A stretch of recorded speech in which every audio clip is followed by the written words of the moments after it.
Welcome to the podcast. Now that I'm engaged, how do I get married? I'm your host, Kevin Dennis. And I'm August Yocher, co-host and brand manager at Fantasy Sound Event Services. In addition to leading the charge at Wedding IQ, I also run Fantasy Sound Event Services, a lighting and entertainment company based in Livermore, California, that I founded over 35 years ago. Each week on this podcast, we'll explore a new corner of wedding planning so you can prepare for your I-dos without the stress. From budgeting to booking vendors to the day of drama. Let's talk smart wedding planning. All right, folks, welcome to another episode of Now That I'm Engaged, How Do I Get Married? We are here with the one and only Ian Ramirez, who's like the expert when it comes to venues. So that's why we're here to talk about venue tours, Decoded. But before we jump in, Ian, can you tell us a little bit about yourself and how we got you here today? Yes, thanks so much for having me on, Kevin and August. I am a venue owner, co-owner of Madera Estates. We are a Spanish-style wedding venue located just north of Houston in the great town of Conroe, Texas. We've been in business 13 years, now going on 14 years, and we host about 100 weddings a year and meet a lot of fabulous couples. And so I'm super excited and eager to talk about venue tours. I'm excited to jump in too. But I noticed from your bio, I think this is a big deal. The Houston Business Journal, you're the 40 under 40. That's a big deal. Yes, I am. I am a 40 under 40. Yeah. That's a good thing, Very I think. impressive. It is. Yeah. I would never qualify for that. But anyway, that's a whole nother story for another day. So, all right. But we're here today to talk about venue tours Decoded, what to look for beyond the pretty, and couple should really listen to this episode before touring venues is what we're kind of letting them know. So, Ian, couples often fall in love with a venue the moment they see it online. Mhm. What's the biggest mistake they make when they tour in person? I think the biggest mistake that couples make touring venues is that they fall in love with venues aesthetically, emotionally, but they're not really thinking about logistics or strategically about how their wedding is really going to flow.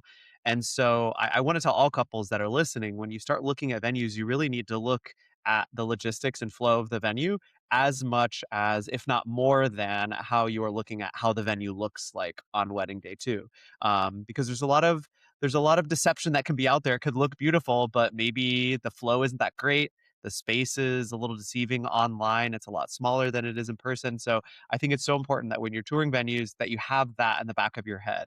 How is it looking? And then also, how does it flow? What are the logistics behind it? It's kind of interesting you say that, because there's, like, for us, we're in the lighting and drapery decor business, and we do a lot of chandeliers and stuff. And so a lot of these couples fall in love with a look, and then they already have their venue Mhm. booked, but then therefore there's no hanging points to hang chandeliers, or there's no, Right. so thinking about everything before you go in makes a whole lot of sense to me. So No, it absolutely does. And I yeah. don't think a lot of couples, they're planning a wedding for the first time, right? They don't have this at the forefront of their mind. They're not thinking, "Oh, I need anchor points on the top of the ceiling in the venue to be able to hang lighting and smart lights and drapery," which I know drapery is really trending right now. So it's all Yes. those things that you want to think about, right, before you say yes to the venue.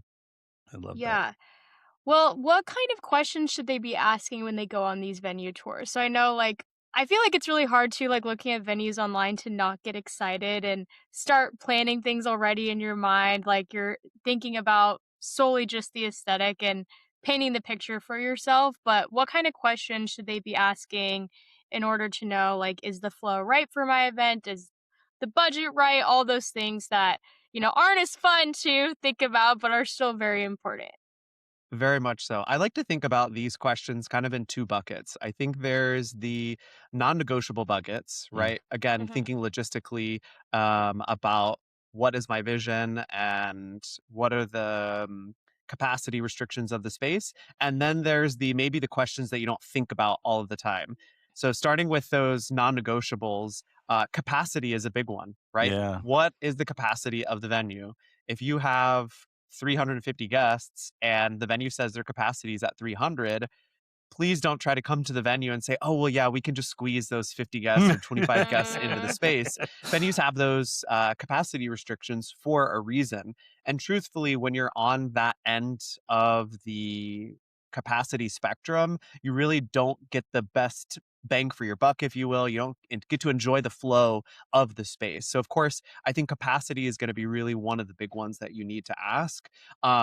I think distance from a major airport or distance from a freeway is really Ooh. important too, in terms of the experience for your guests. I know a lot of couples listening today are really in tune with the guest experience. So Mhm. for me, it's that easy access off of a major highway or major road and accessibility to a major airport. And then lastly, I think the third one is, and August, you kind of mentioned this, and this maybe is more of a no brainer, but actually, we have a lot of couples that don't ask what all in the cost is going to be at the venue, and having that realistic conversation of what is the average couple spend at your space. And I know we're going to talk a lot about tours today on how couples should prepare for the tour, but I think that is one of the questions that I would ask is, what is the most popular package that you have at your venue? What are most couples spending? Mm, To really identify if it's a good fit for you.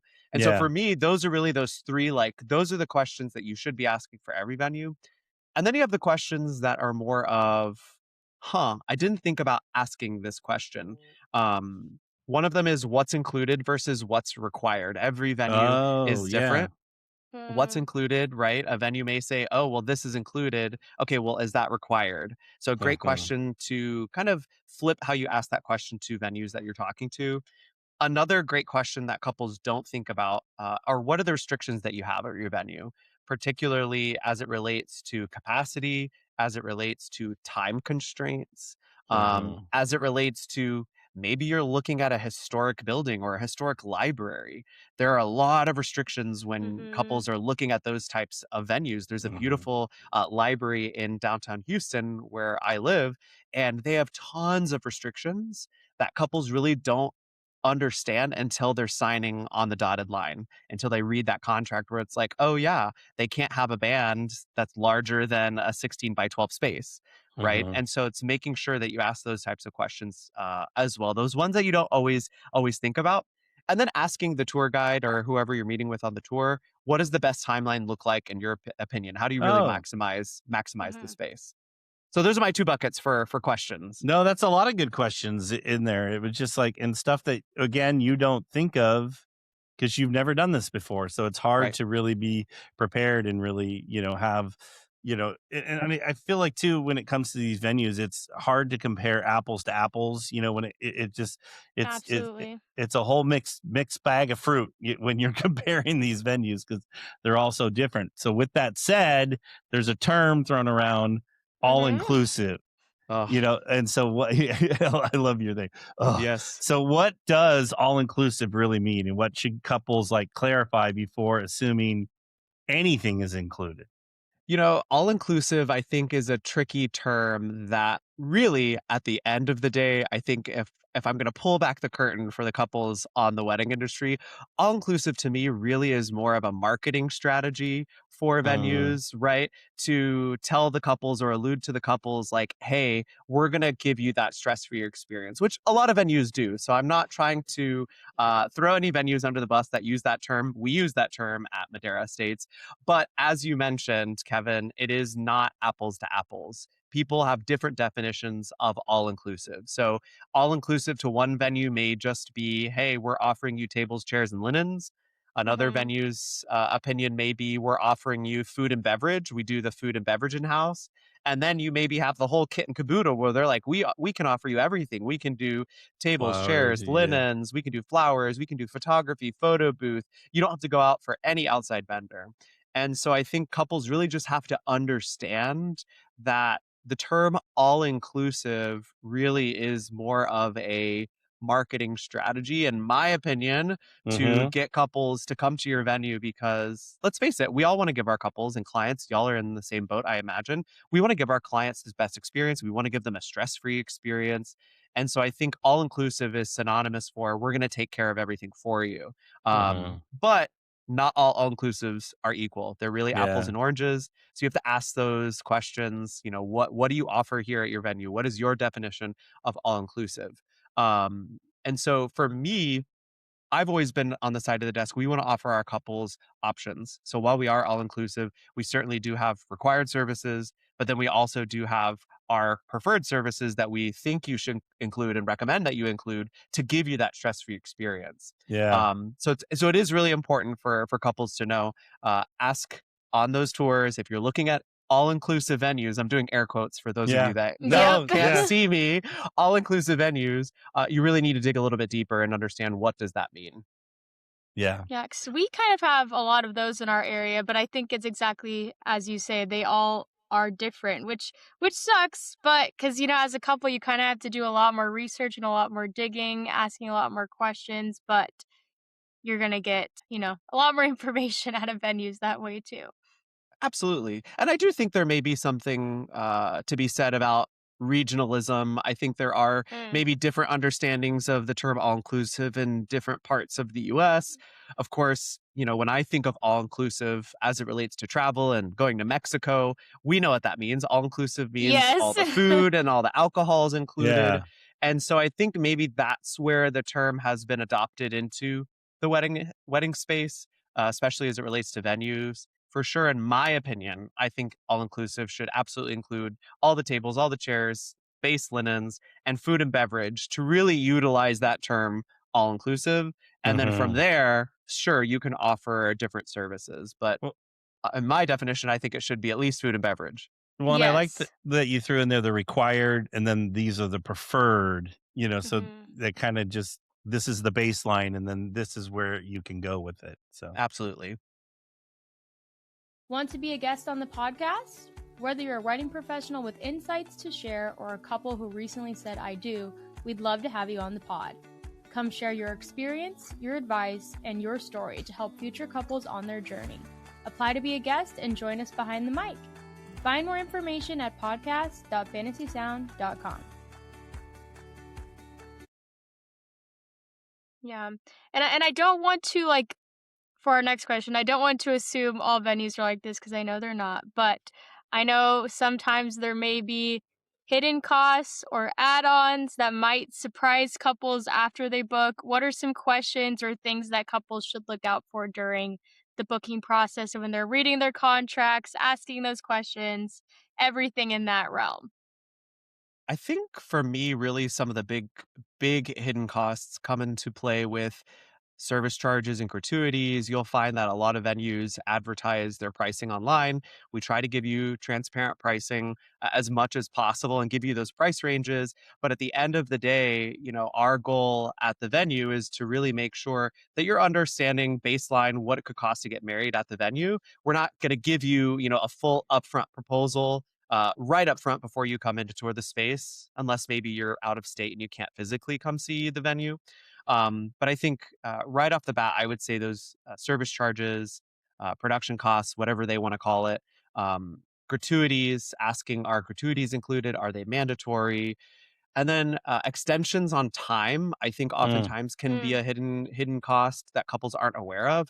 At Madera States, we're very upfront with all of our additional charges, whether it is production costs, service charges, gratuities, and time. We very well outline on our pricing guide what the price is attached to those extensions, whether you're wanting to come in early in the morning or you're wanting to extend your reception until 2 a.m. in the morning.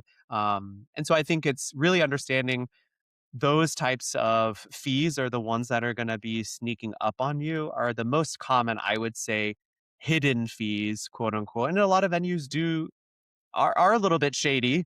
Let's just mm. say it as it is, right? They do Yeah. purposely not reveal those until you're like signing the contract and they're like, oh, whoa, there's this fee for going over by 30 minutes and that's $1,000. You didn't talk about Eh. that on the tour, Well, right? and yeah, I had a bride recently was telling me that because her guest count, she went in with like a guest count of 180 and she swelled up to a little over 200. Then all of a sudden there was all these additional fees that she had to pay because they needed an additional bar and this and that. And, so I like the fact that you guys at your venue put it all out there in a pricing guide and it's, you know, upfront and visible, because I think that's where we as the wedding industry get a bad rap, is because of stuff like you said, the shady venues and and it could be the shady photographer or florist, or it could be Anybody, yeah, you yeah, name it it. could be really anybody. But yeah, I think the more transparent that you can be with your pricing really helps our couples,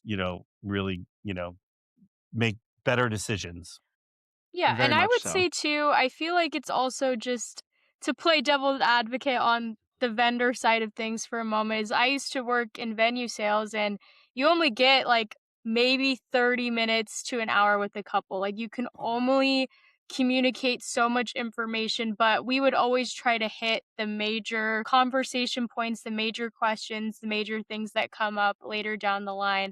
But I think that's why it's important to be informed going into the venue tours, like knowing which questions to ask. And the biggest thing we would always say is like, read your contract, please, please, please, please, please, because Yes. a lot of times they just sign and not ask questions, and then unfortunately be disappointed later when they assume certain things were available to them.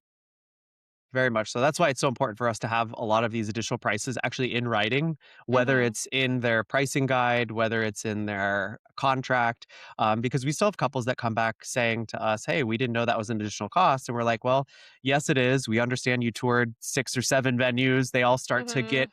mixed in the head and mixed in the wash, right? Which happens. But you'll see here listed on the pricing guide that we reviewed, or even on the contract where you see it's outlined for those additional items, which is also something you should ask on the tour.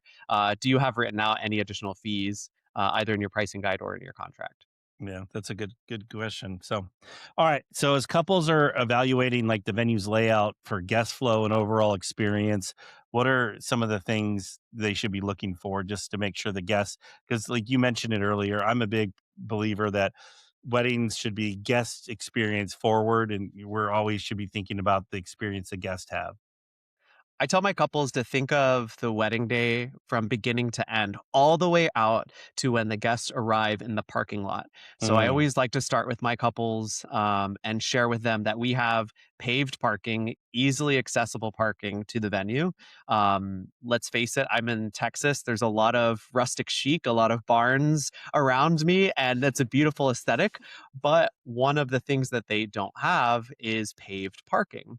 And so when mm, you think about people showing up, women in heels walking through a gravel parking lot, right? Mhm. If it's rained, right, that's all muddy and washed away. And so thinking from the Mhm. beginning, right, what is that experience for my guest, even as something as easily forgotten as a parking lot? yeah. And full transparency for couples listening today, a parking lot pouring concrete is not cheap. And so I understand why a lot of venues don't have paved parking because it's a large expense. But Hmm. when Mhm. you do find venues that have that paved parking, easy access for your guests, I think it's really, really important. So that's number one, starting out in the parking lot. What is the experience like from when my guests arrive to the venue? Then, as they come into the venue, is there a waiting area for my guests to wait if they arrive Mm. early? That's Let's a Mhm. big face one. it, That's a big one. and a lot of venues don't have it, right? Hmm. And so, where are my guests going to go if they arrive 15 minutes early? Is the venue going to put a sign outside that says, "Hey, you have to wait in your car"? Or is there a little waiting area for them to come in? Hmm. Then what is the flow from that to the ceremony? Whereas the ceremony as it relates to cocktail hour, you don't want your ceremony to be in a chapel and it's a separate building from where the reception is. And if it's a rainy day, your guests have to walk uncovered from one building to the next, right? And Yeah. so, what is the flow from receiving time when the guests arrive to the venue to the ceremony to the cocktail hour? Is it all close in proximity? Or are we having to make our guests, get an exercise on, get a Yeah. little Fitbit step counter? Climb the No, hill. yeah. Yes, climbing the hill to just be present on your wedding day. Um, Other elements that I always tell my couples to think about that I always make sure that I hit on our tours is guest bathrooms. I once was at a Yeah. venue, a new venue built out in the boonies in Texas, we say here in the boonies. In the Um, I movies. love it. and this Boonies. newer venue was built. There were 300 guests, and each of the stalls or each of the bathrooms only had one stall in each bathroom for Oh, Oh, good. Yeah. 300 guests. right? And Jeez, so that's a nightmare. those are the things that you want to think about for the flow of the guests. And it may not be something that is top of mind, but you want to pay attention to that as your tour guide is walking you around. And sometimes it can be difficult, as August mentioned, right? Sometimes you're only on a tour maybe for an hour. And in the moment, you're kind of like walking in, your eyes are up, you're looking at all the beautiful things and the things that you like, but you're not thinking about the flow. So, Mhm. one tip I have for couples when they tour a venue, if the venue allows you to do this, after you finish the tour, ask them if you can still walk around the space, maybe even privately for about Mhm. like 15 minutes. So you can really think about what is the flow of the wedding day for my guests. Mhm. So that's my top tip when you're touring the venue. Take another 15 minutes after the tour and walk around and imagine the flow of the wedding. I love that. Like, you put yourself in the guest shoes for the day. Yes, yes, Wow. absolutely. Yeah. I like that a lot. Um, so next question. What should couples be looking out for in terms of staff, coordination, day of support when it comes to the venue? I think when it comes to the venue that you choose for your wedding day, ultimately, regardless of what is included in the package, the level of service that the venue provides, I think the number one thing that I tell my couples to look for is communication. How has the Mm, communication been with the venue leading up to the venue tour experience?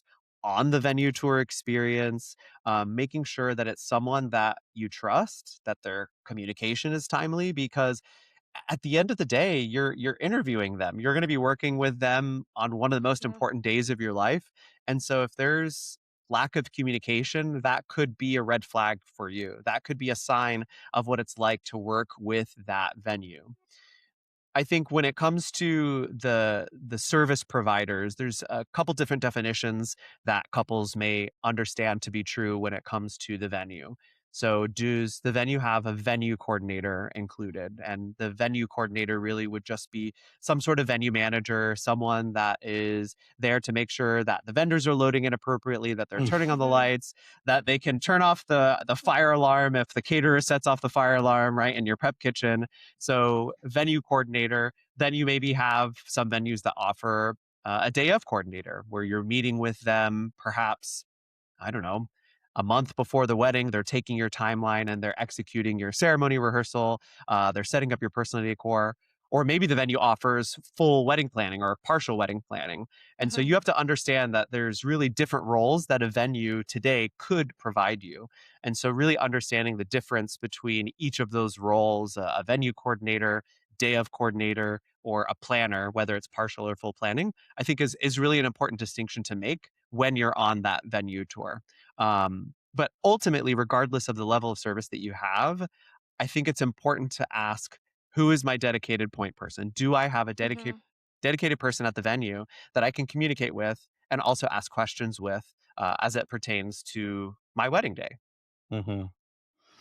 Well, it's funny because you were mentioning it's again comparing apples to oranges to Right. bananas to to pineapple when it comes to that again because they everyone mark it's it probably comes back to what you said and I never thought of it in the way you brought it up but it's marketing so they all market it different but it all means something different so really Correct.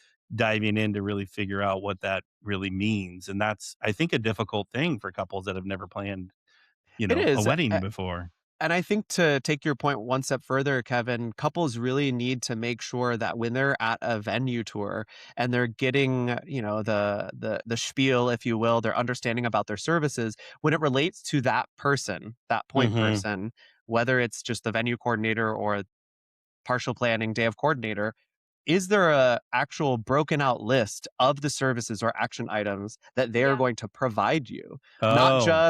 Not just, oh, hey, yeah, you're going to have a venue coordinator, or yeah, we offer you day of event coordination. Okay, well, that means different things to different people, as you mentioned, Mhm. right? Or they may have their own concept in their head of what that person should or shouldn't be doing.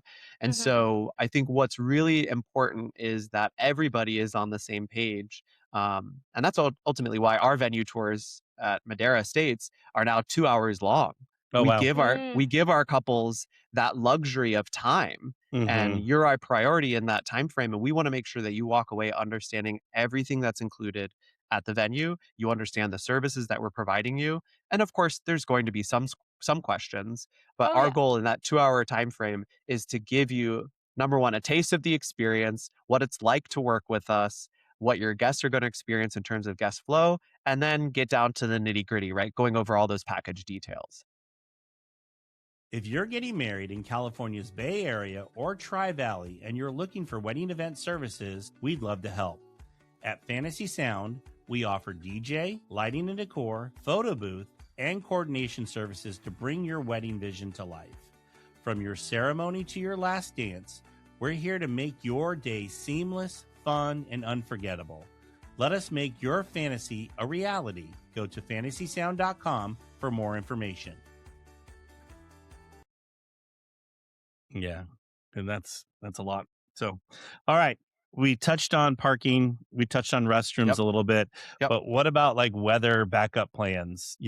Because some of these, venue it might summer rains and all kinds of fun things may happen. So, what should couples specifically look for in a venue when it comes to weather?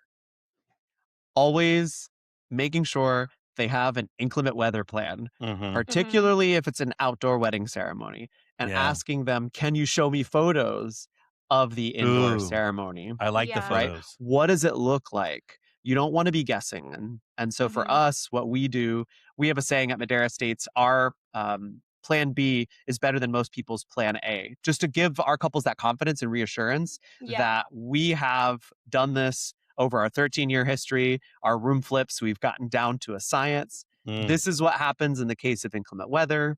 We make these decisions together in your planning sessions prior to wedding day. So on wedding day, we're not coming to you the morning of the wedding all frantic saying, oh my gosh, it's raining. What do you want to do? No, we've made those decisions earlier on in the process so that when we do get to wedding day and there is a weather call that has to be made, we execute the weather call that we've talked about, that we told you we were going to do. And then we mhm. go into that plan. So there's no guesswork on what it's going to look like. We'll show you photos exactly of what it's going to look like. And then number two, we know who's going to make that call and who's going to handle it for you. Yeah. So couples, when you go to tours, when you go to venues, asking them, of course, what is your inclement weather plan? What does it look like? Can you show me those photos? Are there additional costs for that inclement weather Ooh, plan? yeah. Right. For Oh, the that's room a big flip, one. right? For a tent, right? Some venues, we don't do tenting at my venue, but I know some outdoor venues, there's no other option other than to tent. And so Mhm. just having those plans in place, I can tell you right now, the last thing you want to do is just say, yeah, we're going to roll with it. Weather on something as important as your wedding day Mhm. is not something you just want to roll with. And so the people behind it, the people behind the venue, they're the experts, or they should be the experts, right? And they're leading you to that ultimate outcome of that stress-free wedding planning experience, that stress-free wedding day experience. And so you don't want the venue to come into your dressing room while you're enjoying mimosas with your wedding party and they're Ugh. asking you, what do you want to do? Yeah, No, they need to be No. coming to you telling you, hey, this is what we're going to do. this is the Um, plan. this is the plan, Yeah, right? And yeah. so for venues that tell you on a tour, don't worry about it. Oh, it won't happen to you. We'll get to it when we cross that bridge. That is a huge red flag. Mhm. That is a huge red flag Yeah. because you need to know what is that inclement weather plan. They need to provide you that inclement weather plan and they need to work either with you directly or work directly with your wedding planner too to create floor plans for those inclement weather plans. Um, Again, when they're I use the term flase da, right? If you've all heard that term, if they're flase Flazza. da I about it, love that.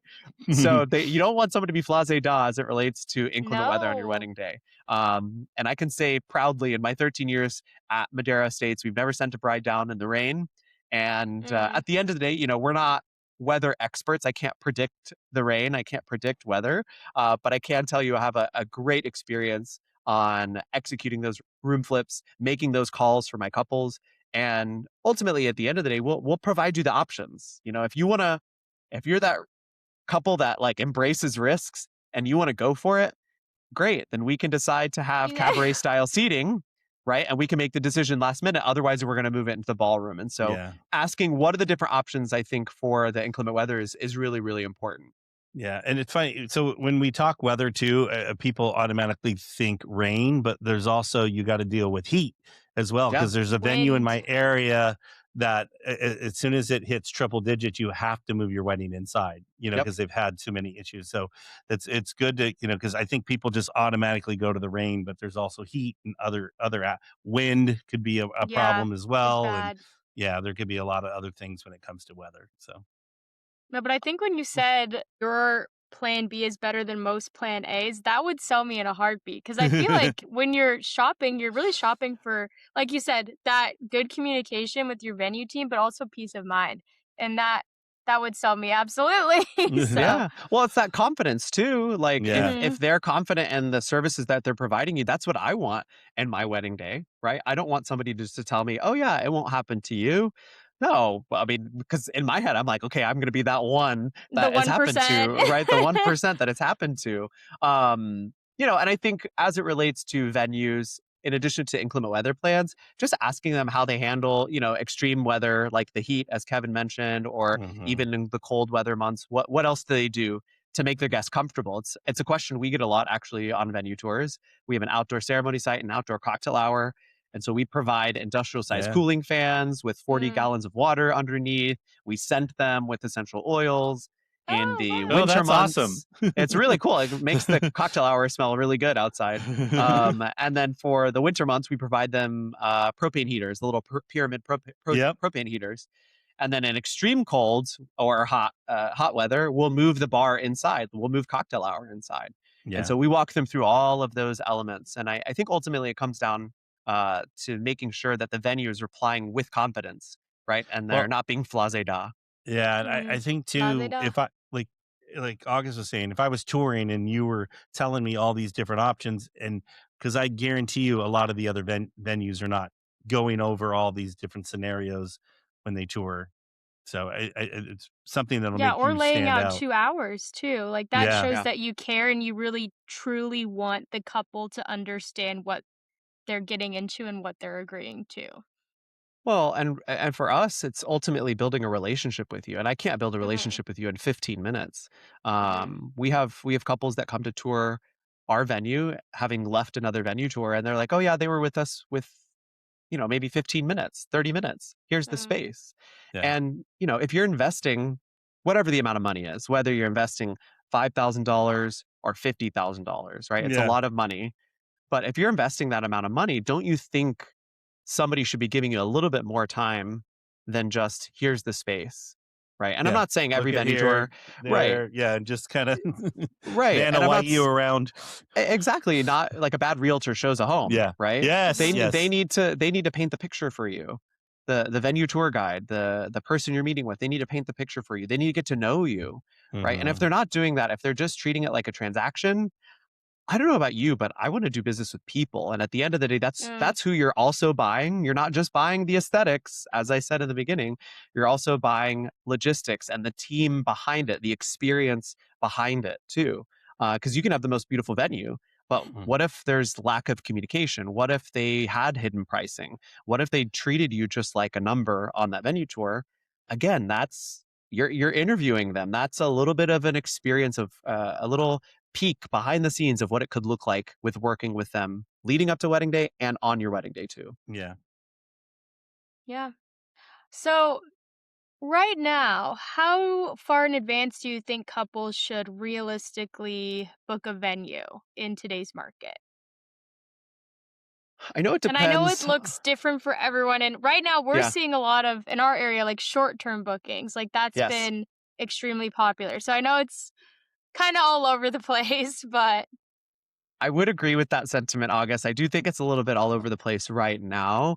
I think we see a lot of our couples, I would say the peak seasons, prime seasons fall in spring for us, 12 to 18 months out, mhm, especially if it's a Saturday, like a prime Saturday, you have to have it.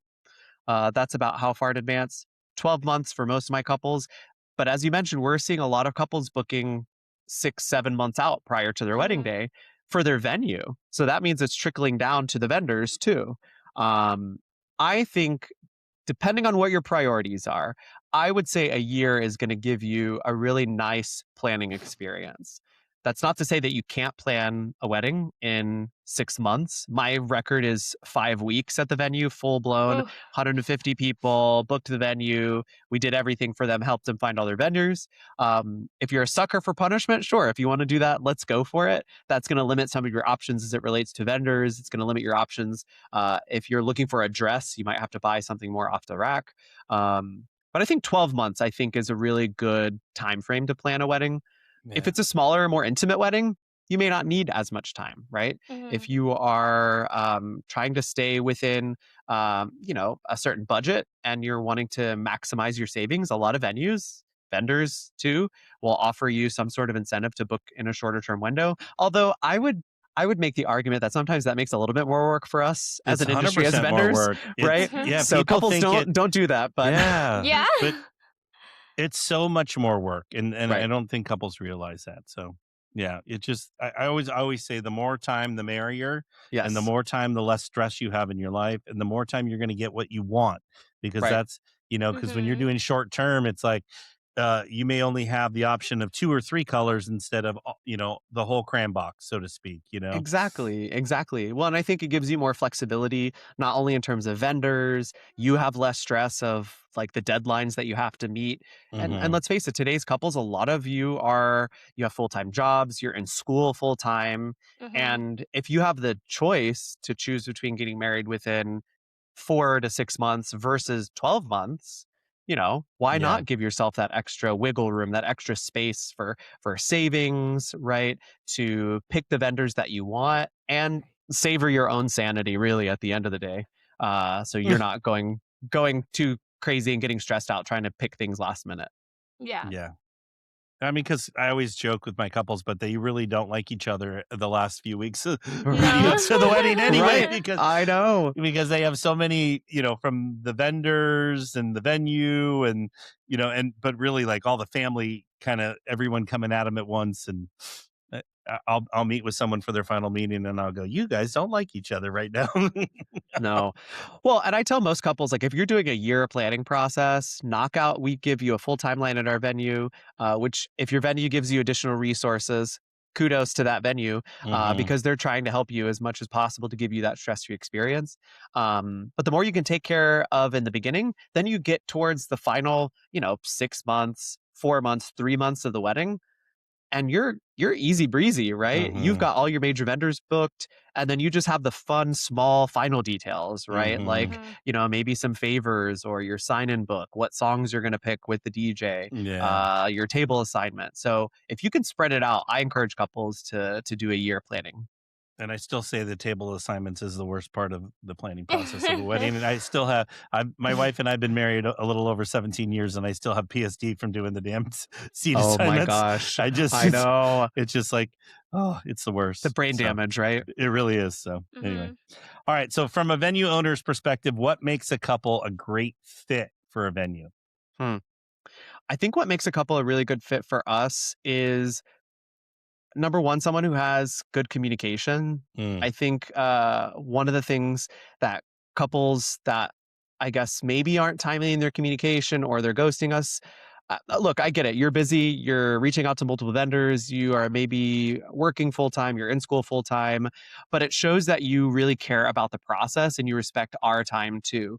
And so it's a mutual relationship for us. And so I'm really hmm. looking for couples that want to create that collaborative environment versus, oh, well, you work for me environment. And Yeah. Mhm. so for a good working relationship, I think it's important to have good communication. Even if you just respond a little bit later and say, hey, I'm so sorry, I'm behind on this. I'll get it Yeah. the answer to you within XYZ. So It's finals week or whatever. yeah, Yeah. just let us know. So communication is really, really important. That level of transparency too, I think is important. Um, I think what makes a good couple for us is someone that's had communication ahead of the tour, excuse me. A trend that I have noticed with couples that we're touring at Madera Estates is couples not having conversations about their budget prior to coming to tour the venue, or Mm. one person Oh, wow. getting the pricing for the venue and not sharing it with their partner. So then it makes it awkward for us as the tour guide because one of you understands what the investment is going to be, but the other one doesn't. right? And Oh, so it that just can doesn't be make very awkward. it is very awkward. It Yeah. doesn't make for a healthy dynamic. And so I urge all my couples, you really not that you have to have a final budget picked in place. Look, at the end of the day, you're planning a wedding for the first time, probably. You don't know what things cost. Mhm. Weddings, ultimately, at the end of the day, are expensive. They are a luxury, right? And so, Mhm. whether you're spending $15,000 or $150,000 on your wedding, having those baseline conversations in the beginning of like, hey, where do we think our budget's going to be before you go see the venue? And then if you are inquiring with venues and you do receive pricing from the venue, please share it with your partner. At least baseline level, share it with your partner, because when we get to the end of the tour and we showcase it to one partner and they're just like red faced because they had no idea this is what it cost, it can make for an awkward conversation. We're not setting anybody up for success at that point. So making sure you're having those conversations. So those type of couples are the ones that I think make a really great couple for us.